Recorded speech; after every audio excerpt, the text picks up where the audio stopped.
Dear diploma students, ಈ ಸಲ ITI ಮುಖಾಂತರ ಮತ್ತು PUC ಮುಖಾಂತರ ಯಾರೆಲ್ಲ ಡಿಪ್ಲೊಮಾಗೆ ಅಡ್ಮಿಷನ್ ತೊಗೊಳ್ತಾ ಇದ್ದೀರಿ ಅವರಿಗೆ ಡಿಪ್ಲೊಮಾದಲ್ಲಿ ಎಷ್ಟು ಸಬ್ಜೆಕ್ಟ್ಸ್ ನೀವು ಓದಬೇಕು ಅಂಥೇಳಿ ಮಾಹಿತಿಯನ್ನು ನಾನು ಈ ವಿಡಿಯೋದಲ್ಲಿ ಶೇರ್ ಮಾಡ್ತಾ ಇದ್ದೀನಿ. ಈ ವಿಡಿಯೋ ಎಂಟನ ವಾಚ್ ಮಾಡಿ ನಿಮಗೆ ಸಾಕಷ್ಟು ಮಾಹಿತಿ ಸಿಗ್ತೈತಿ. ಮತ್ತು ಇದೇ ರೀತಿ ಡಿಪ್ಲೊಮಾ ರಿಲೇಟೆಡ್ ಎನಿ ಅಪ್ಡೇಟ್ಸ್ಗೆ ಈ ಚಾನಲ್ಗೆ ನೀವು ಸಬ್ಸ್ಕ್ರೈಬ್ ಮಾಡದೆ ಹೋದರೆ ಚಾನಲ್ಗೆ ಸಬ್ಸ್ಕ್ರೈಬ್ ಮಾಡಿಕೊಂಡು press the bell icon for immediate notification. Okay, so first ನಿಮಗೆ ಹೇಳಬೇಕಂದ್ರೆ ಈ ಸಲ ಅಂದರೆ 2026ಗೆ second year direct lateral entry ಮುಖಾಂತರ ITI ಮತ್ತು PUC ಅವರು ಯಾರೆಲ್ಲ ಅಡ್ಮಿಷನ್ ತೊಗೋತಾ ಇದ್ದೀರಿ ಅವರಿಗೆ C25 ಸಿಲೆಬಸ್ ಇರ್ತೈತಿ. ಯಾವ ಸಿಲೆಬಸ್ ಇರ್ತೈತಿ? C25 ಅಂದರೆ C25 syllabus. It's a new syllabus for diploma. So ಈ ಸಿಲೆಬಸ್ನಲ್ಲಿ ನೀವು ಓದಬೇಕಾಗ್ತೈತಿ.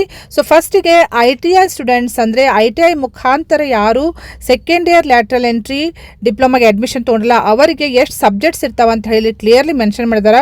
ಸೊ ಫಸ್ಟ್ ಅದನ್ನು ನಾನು ನಿಮಗೆ ಎಕ್ಸ್ಪ್ಲೇನ್ ಮಾಡ್ತಾ ಹೋಗ್ತೀನಿ. ಸೊ ಇಲ್ಲಿ ಅನುಬಂಧ 1 ಅಂತಿದೆ ನೋಡಿರಿ. ಅನುಬಂಧ 1ರ ಪ್ರಕಾರ ITI ಮೂಲಕ ಯಾರೆಲ್ಲ ಅಡ್ಮಿಷನ್ ತೊಗೊಂಡಿರಿ ಅವರಿಗೆ ಥರ್ಡ್ ಸೆಮಿಸ್ಟರ್ನಲ್ಲಿ ಹೆಚ್ಚುವರಿಯಾಗಿ ಯಾವೆಲ್ಲ ಸಬ್ಜೆಕ್ಟ್ಸ್ ಇರ್ತಾವೆ. ಸೊ ನಿಮಗೆ regular subjects third semester regular subjects ಓದಬೇಕಾಗ್ತೈತಿ. ಅದರ ಜೊತೆಗೆ ಎಕ್ಸ್ಟ್ರಾ ನೀವು ಬ್ರಿಡ್ಜ್ ಕೋರ್ಸ್ ಯಾವೆಲ್ಲ ಸಬ್ಜೆಕ್ಟ್ಸ್ ಸ್ಟಡಿ ಮಾಡಿ ಎಕ್ಸಾಮ್ ಬರೀಬೇಕಂತ ಹೇಳಿ ಕ್ಲಿಯರ್ಲಿ ಮೆನ್ಷನ್ ಮಾಡಿದ ನೋಡಿ.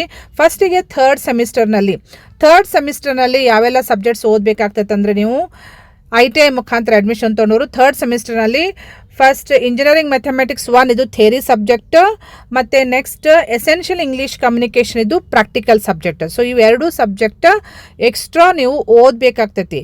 ನೆಕ್ಸ್ಟ್ ಫೋರ್ತ್ ಸೆಮಿಸ್ಟರ್ನಲ್ಲಿ ಯಾವೆಲ್ಲ ಸಬ್ಜೆಕ್ಟ್ಸ್ ಓದಬೇಕಂದ್ರೆ ಫೋರ್ತ್ ಸೆಮಿಸ್ಟರ್ನಲ್ಲಿ ಇಂಜಿನಿಯರಿಂಗ್ ಮ್ಯಾಥಮೆಟಿಕ್ಸ್ 2 ಇದು ಥಿಯರಿ ಸಬ್ಜೆಕ್ಟ್, ಇನ್ನೊಂದು ಪ್ರಾಕ್ಟಿಕಲ್ ಸಬ್ಜೆಕ್ಟ್ ಇರ್ತೈತೆ. ಅದು ಯಾವುದಂದರೆ IT ಸ್ಕಿಲ್ಸ್ ಅಂತಂತಿದೆಯಲ್ಲ, ಸೊ ಇದು ಪ್ರಾಕ್ಟಿಕಲ್ ಸಬ್ಜೆಕ್ಟ್. ಸೊ ಈ ಸಬ್ಜೆಕ್ಟ್ ನೀವು ಫೋರ್ತ್ ಸೆಮಿಸ್ಟರ್ನಲ್ಲಿ ಎಕ್ಸ್ಟ್ರಾ ಓದಬೇಕಾಗ್ತೈತೆ. ಅಂದರೆ ನಿಮ್ಮ ರೆಗ್ಯುಲರ್ ಸಬ್ಜೆಕ್ಟ್ಸ್ ನಾರ್ಮಲಿ 2 ಥಿಯರಿ ಮತ್ತು 2 ಪ್ರಾಕ್ಟಿಕಲ್ಸ್ ಇರ್ತಾವೆ. ನಾರ್ಮಲಿ ಥರ್ಡ್ ಸೆಮಿಸ್ಟರ್ನಲ್ಲಿ 2 ಥಿಯರಿ 2 ಪ್ರಾಕ್ಟಿಕಲ್ ಇರ್ತಾವೆ. ಫೋರ್ತ್ ಸೆಮಿಸ್ಟರ್ನಲ್ಲಿನೂ 2 ಥಿಯರಿ 2 ಪ್ರಾಕ್ಟಿಕಲ್ ಇರ್ತಾವೆ. ಅದರ ಜೊತೆಗೆ ನೀವು ಎಕ್ಸ್ಟ್ರಾ ಇವು ಓದಬೇಕಾಗ್ತದೆ ಬ್ರಿಡ್ಜ್ ಕೋರ್ಸ್. ನೆಕ್ಸ್ಟ್ ITI ಮುಖಾಂತರ ಅಡ್ಮಿಷನ್ ತೊಗೊಂಡವರು ಸಪೋಸ್ ಬೇರೆ ಬ್ರಾಂಚ್ ಚೂಸ್ ಮಾಡಿದರೆ, ಬೇರೆ ಬ್ರಾಂಚ್ ಅಂದರೆ ಇಲ್ಲಿ ಫಾರ್ ಎಕ್ಸಾಂಪಲ್ ಈಗ ನೀವು ಎಲೆಕ್ಟ್ರಿಷಿಯನ್ ಟ್ರೇಡ್ನಲ್ಲಿ ITI ಮುಗಿಸಿರ್ತೀರಿ, ಬಟ್ ನೀವು ಮೆಕ್ಯಾನಿಕಲ್ ಇಂಜಿನಿಯರಿಂಗ್ ಡಿಪ್ಲೊಮಾ ಕೋರ್ಸಿಗೆ ಅಡ್ಮಿಷನ್ ತೊಗೊಂಡಿದ್ರೆ, ಸಪೋಸ್ ನೀವು ಎಲೆಕ್ಟ್ರಿಷಿಯನ್ ಟ್ರೇಡ್ನಲ್ಲಿ ITI ಮುಗಿಸಿದವರು ಸಪೋಸ್ ಕಂಪ್ಯೂಟರ್ ಸೈನ್ಸ್ ಡಿಪ್ಲೊಮಾ ಇಂಜಿನಿಯರಿಂಗ್ದಲ್ಲಿ ಅಡ್ಮಿಷನ್ ತೊಗೊಂಡಿದ್ರೆ ಅವರು ಇನ್ನೂ ಹೆಚ್ಚಿನ ಬ್ರಿಡ್ಜ್ ಕೋರ್ಸ್ ಸ್ಟಡಿ ಮಾಡಬೇಕಾಗ್ತದೆ ಎಕ್ಸ್ಟ್ರಾ. ಅಂದರೆ ಇವು ಮೇಲೆ ನಾನು ನಿಮ್ಗೆ ತೋರಿಸಿದ್ನಲ್ಲ, ಸೊ ಅನುಬಂಧ 1ರಲ್ಲಿ ತೋರಿಸಿರುವಂತಹ ಸಬ್ಜೆಕ್ಟ್ಸ್ ಜೊತೆಗೆ ಮತ್ತೆ ನೀವು ಅನುಬಂಧ 2ರಲ್ಲಿ ತೋರಿಸಿರುವಂಥ ಸಬ್ಜೆಕ್ಟ್ಸ್ ಸ್ಟಡಿ ಮಾಡಬೇಕಾಗ್ತದೆ. ಸೊ ಅವು ಯಾವಂದರೆ ಇಲ್ಲಿ ಕೊಟ್ಟಿದ್ದಾರೆ ನೋಡಿರಿ ಕ್ಲಿಯರ್ಲಿ. ಅನುಬಂಧ 2ದಲ್ಲಿ ಕೊಟ್ಟಿರುವಂಥ ಸಬ್ಜೆಕ್ಟ್ಸ್ ಯಾವಂದರೆ, ಈಗ ನೀವು ಸಪೋಸ್ ಮೆಕ್ಯಾನಿಕಲ್ ಬ್ರಾಂಚ್ ಚೂಸ್ ಮಾಡಿದರೆ, ಎಲೆಕ್ಟ್ರಿಷಿಯನ್ ಟ್ರೇಡ್ನಲ್ಲಿ ಓದಿರುವಂತಹ ITI ಸ್ಟೂಡೆಂಟ್ಸ್ ನೀವು ಮೆಕ್ಯಾನಿಕಲ್ ಡಿಪ್ಲೊಮಾ ಇಂಜಿನಿಯರಿಂಗ್ ಚೂಸ್ ಮಾಡಿದರೆ ಅಡ್ಮಿಷನ್ ತೊಗೊಂಡ್ರೆ ಅವರು ಥರ್ಡ್ ಸೆಮಿಸ್ಟರ್ನಲ್ಲಿ ಇದು ಹೆಚ್ಚುವರಿಯಾಗಿ ನೀವು bridge course concepts of mechanical engineering 1 subject ಓದಬೇಕಾಗ್ತೈತಿ. ಅದರ ಜೊತೆಗೆ ಅಂದರೆ ಇದ್ದು ಎಕ್ಸಾಮು ಬರೀಬೇಕು ನೀವು. ಮತ್ತು ಫೋರ್ತ್ ಸೆಮಿಸ್ಟರ್ನಲ್ಲಿ ಇನ್ನೊಂದು ಥಿಯರಿ ಸಬ್ಜೆಕ್ಟ್ ಯಾವುದಂದರೆ concepts of mechanical engineering 2 theory subject ಓದಬೇಕಾಗ್ತೈತೆ. ಓಕೆ, ಸೊ ನೆಕ್ಸ್ಟ್ ಸಪೋಸ್ ನೀವು ಇನ್ನೊಂದು 2 ಎಕ್ಸಾಂಪಲ್ ಕೊಡಬೇಕಂದ್ರೆ ನಾ ಕಂಪ್ಯೂಟರ್ ಸೈನ್ಸ್ ಡಿಪಾರ್ಟ್ಮೆಂಟ್ ಎಕ್ಸಾಂಪಲ್ ಕೊಟ್ಟು ನೋಡಿ. ಸಪೋಸ್ ನೀವು ಡಿಪ್ಲೊಮಾ ಇನ್ ಕಂಪ್ಯೂಟರ್ ಸೈನ್ಸ್ ತೊಗೊಂಡಿದ್ರೆ, ಎಲೆಕ್ಟ್ರಿಷಿಯನ್ ಟ್ರೇಡ್ನಲ್ಲಿ ಓದಿದವರು CS ಬ್ರಾಂಚ್ ಚೂಸ್ ಮಾಡಿದರೆ ನಿಮಗೆ ಥರ್ಡ್ ಸೆಮಿಸ್ಟರ್ನಲ್ಲಿ ಹೆಚ್ಚುವರೆಗೆ basics of digital logic and computer organisation BDLO subject theory ಓದಬೇಕಾಗ್ತೈತಿ ಥರ್ಡ್ ಸೆಮಿಸ್ಟರ್ನಲ್ಲಿ.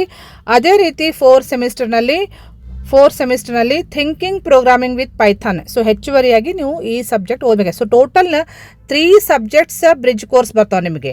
ಯಾರು ಚೇಂಜ್ ಮಾಡಿರ್ತಿಲ್ಲ, ಟ್ರೇಡ್ ಚೇಂಜ್ ಅಂದರೆ ಎಲೆಕ್ಟ್ರಿಷಿಯನ್ ಟ್ರೇಡ್ದಿಂದ ಬೇರೆ ಯಾವುದೋ ಬ್ರಾಂಚ್ ನೀವು ಚೂಸ್ ಮಾಡಿದರೆ ಎಕ್ಸ್ಟ್ರಾ 3 ಸಬ್ಜೆಕ್ಟ್ಸ್ ನೀವು ಓದಬೇಕಾಗ್ತೈತಿ. ಅದೇ ರೀತಿ ENC ಯಾರಾದರೂ ಚೂಸ್ ಮಾಡಿದರೆ, ಇನ್ನೊಂದು ಎಕ್ಸಾಂಪಲ್ ನಿಮ್ಗೆ ಕೊಡಬೇಕಂದ್ರೆ ENC ಯಾರಾದರೂ ಚೂಸ್ ಮಾಡಿದರೆ ಈ ಡಿಪ್ಲೊಮಾದಲ್ಲಿ ಅವರು ಥರ್ಡ್ ಸೆಮಿಸ್ಟರ್ನಲ್ಲಿ ಡಿಜಿಟಲ್ ಎಲೆಕ್ಟ್ರಾನಿಕ್ಸ್ 1 ಸಬ್ಜೆಕ್ಟ್ ಓದಬೇಕಾಗ್ತೈತಿ. ಅಂದರೆ ಬೇರೆ ಬ್ರಾಂಚ್ ಚೂಸ್ ಮಾಡಿದವರು ಅಂದರೆ ಎಲೆಕ್ಟ್ರಿಷಿಯನ್ ಟ್ರೇಡ್ನಲ್ಲಿ ITI ಮುಗಿಸಿದವರು ENC ಅಡ್ಮಿಷನ್ ಮಾಡಿಸಿದ್ರೆ, ಎಲೆಕ್ಟ್ರಾನಿಕ್ಸ್ ಆ್ಯಂಡ್ ಕಮ್ಯುನಿಕೇಷನ್ ಡಿಪ್ಲೊಮಾಕ್ಕೆ ಅಡ್ಮಿಷನ್ ಮಾಡಿಸಿದ್ರೆ ಅವರು ಹೆಚ್ಚುವರಿಯಾಗಿ ಡಿಜಿಟಲ್ ಎಲೆಕ್ಟ್ರಾನಿಕ್ಸ್ 1 ಥರ್ಡ್ ಸೆಮಿಸ್ಟರ್ನಲ್ಲಿ ಓದಬೇಕು ಮತ್ತು ಫೋರ್ತ್ ಸೆಮಿಸ್ಟರ್ನಲ್ಲಿ ಅಪ್ಲೈಡ್ ಎಲೆಕ್ಟ್ರಾನಿಕ್ಸ್ 1 ಓದಬೇಕಾಗುತ್ತೆ. ಸೊ ಈ ರೀತಿ ಬೇರೆ ಬೇರೆ ಬ್ರಾಂಚ್ನವ್ರಿಗೆ ಯಾವೆಲ್ಲ ಬೇರೆ ಬೇರೆ ಸಬ್ಜೆಕ್ಟ್ಸ್ ಓದಬೇಕಾಗ್ತೈತೆ ಅಂಥೇಳಿ ನಾನು ನಿಮಗೆ ಸ್ಲೋಲಿ ತೋರಿಸ್ತಾ ಹೋಗ್ತೀನಿ. ಎಲ್ಲ ಬ್ರಾಂಚದ್ದು ಇಲ್ಲಿ ಲಿಸ್ಟ್ ಕೊಟ್ಟಿದ್ದಾರೆ. ಓಕೆ, ಇದು engineering branch. So this is for engineering branch.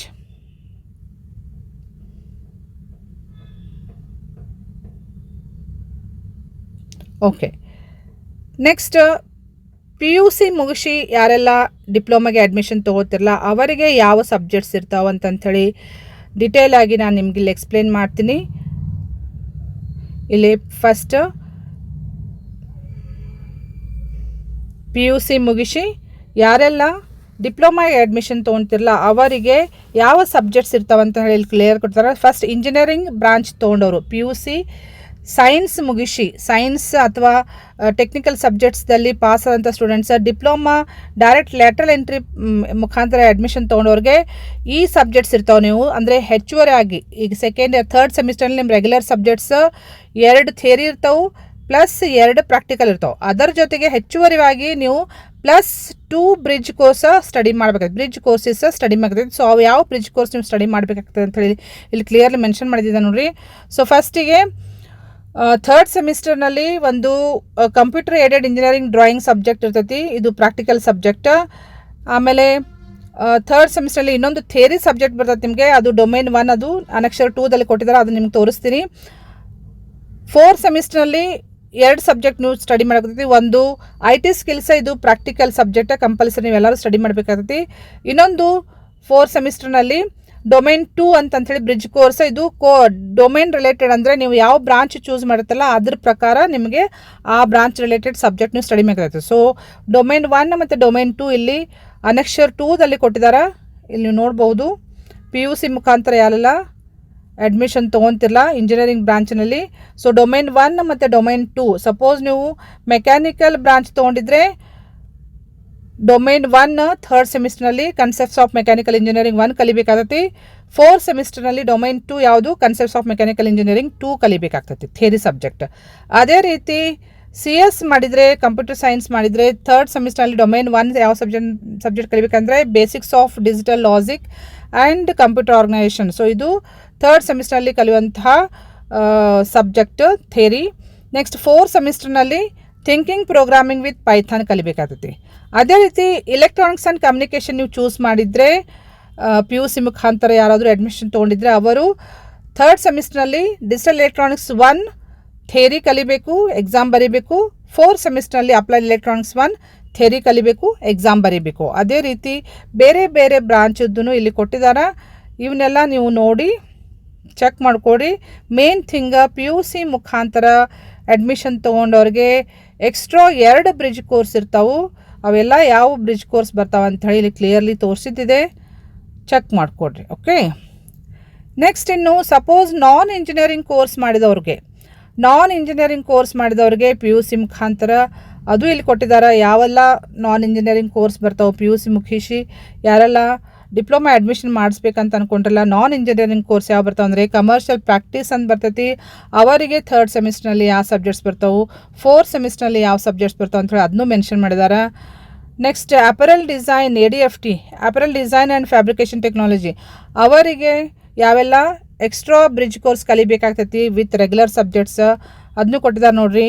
Third ಸೆಮಿಸ್ಟರ್ನಲ್ಲಿ ಪ್ಯಾಟರ್ನ್ ಇಲಿಸ್ಟ್ರೇಷನ್ 1 ಅಂತಿದೆ, ಫೋರ್ತ್ ಸೆಮಿಸ್ಟರ್ನಲ್ಲಿ ನೀಡಲ್ ಆರ್ಟ್ ಆ್ಯಂಡ್ ಎಂಬೆಲಿಷ್ಮೆಂಟ್ ಅಂತ ಹೇಳಿದೆ ಆ ಸಬ್ಜೆಕ್ಟ್. ನೆಕ್ಸ್ಟ್ ಇನ್ನೊಂದು ನಾನ್ ಇಂಜಿನಿಯರಿಂಗ್ ಕೋರ್ಸ್ ಯಾವುದಂದರೆ ಲೈಬ್ರರಿ ಇನ್ಫಾರ್ಮೇಷನ್ ಸೈನ್ಸ್ ಇದೆಲ್ಲ, ಈ ಕೋರ್ಸ್ನಲ್ಲಿ ಎಕ್ಸ್ಟ್ರಾ ಬ್ರಿಡ್ಜ್ ಕೋರ್ಸ್ ನೀವು ಯಾವ್ದು ಕಲಿಬೇಕಾಗ್ತದೆ ಥರ್ಡ್ ಸೆಮಿಸ್ಟರ್ನಲ್ಲಿ ಅಂದರೆ ಫೌಂಡೇಶನ್ ಆಫ್ ಲೈಬ್ರರೀಸ್ ಮತ್ತು ಇನ್ನೊಂದು ಬೇಸಿಕ್ಸ್ ಆಫ್ ICT ಅಂತಿದೆ. ನೆಕ್ಸ್ಟ್ ಫೋರ್ತ್ ಸೆಮಿಸ್ಟರ್ನಲ್ಲಿ ಇನ್ಫಾರ್ಮೇಷನ್ ಆ್ಯಂಡ್ ಸೊಸೈಟಿ ಮತ್ತು ಫೋರ್ತ್ ಸೆಮಿಸ್ಟರ್ನಲ್ಲಿ ಇನ್ನೊಂದು ಬೇಸಿಕ್ಸ್ ಆಫ್ ಲೈಬ್ರರಿ ಮ್ಯಾನೇಜ್ಮೆಂಟ್ ಅಂಥೇಳಿ ಇವೆರಡು ಅಡಿಷ್ನಲ್ ಬ್ರಿಡ್ಜ್ ಕೋರ್ಸ್ ಸಬ್ಜೆಕ್ಟ್ ನೀವು ಕಲಿಬೇಕಾಗ್ತೈತಿ. ಓಕೆ. ಸೊ ಇದು ಭಾಳ ಯೂಸ್ಫುಲ್ ಇದೆ ಅಂತ ಹೇಳಿ ನಾನು ಶೇರ್ ಮಾಡ್ತಾ ಇದ್ದೇನೆ. ಯಾರೆಲ್ಲ ಈ ಸಲ ITI ಮುಖಾಂತರ ಮತ್ತು PUC ಮುಖಾಂತರ ಯಾರೆಲ್ಲ ಅಡ್ಮಿಷನ್ ತೊಗೊಳ್ತಾ ಇದ್ದಾರೆ ಡಿಪ್ಲೊಮಾಗೆ 2026 ಡಿಪ್ಲೊಮಾ ಅಡ್ಮಿಷನ್ದಲ್ಲಿ ಲ್ಯಾಟ್ರಲ್ ಎಂಟ್ರಿ ಮುಖಾಂತರ ಅಡ್ಮಿಷನ್ ತೊಗೊಳ್ತಾ ಇದ್ದವ್ರಿಗೆ ಸಬ್ಜೆಕ್ಟ್ಸ್ ಬಗ್ಗೆ ಮಾಹಿತಿ ಗೊತ್ತಿದ್ದರೆ ನಿಮಗೆ ಬ್ರಾಂಚ್ ಚೂಸ್ ಮಾಡಲಿಕ್ಕೆ ಭಾಳ ಹೆಲ್ಪ್ ಆಗ್ತೈತಿ ಮತ್ತು ಸ್ಟಡಿ ಮಾಡಲಿಕ್ಕೂ ಭಾಳ ಹೆಲ್ಪ್ ಆಗ್ತೈತಿ. ಓಕೆ. ಸೊ ಈ ಮಾಹಿತಿ ನಿಮಗೆ ಯೂಸ್ಫುಲ್ ಅನಿಸಿತ್ತಂದರೆ ನಿಮ್ಮ ಫ್ರೆಂಡ್ ಸರ್ಕಲ್ಗೂ ಶೇರ್ ಮಾಡಿರಿ, ಅವ್ರಿಗೆ ಹೆಲ್ಪ್ ಮಾಡತ್ತಿ. ಮತ್ತು ಇದೇ ರೀತಿ ಡಿಪ್ಲೊಮಾ ರಿಲೇಟೆಡ್ ಎನಿ ಅಪ್ಡೇಟ್ಸ್ಗೆ ಈ ಚಾನಲ್ಗೆ ನೀವು ಸಬ್ಸ್ಕ್ರೈಬ್ ಮಾಡದೆ ಹೋದರೆ ಚಾನಲ್ಗೆ ಸಬ್ಸ್ಕ್ರೈಬ್ ಮಾಡಿಕೊಂಡು press the bell icon for immediate notification. Thank you dear students.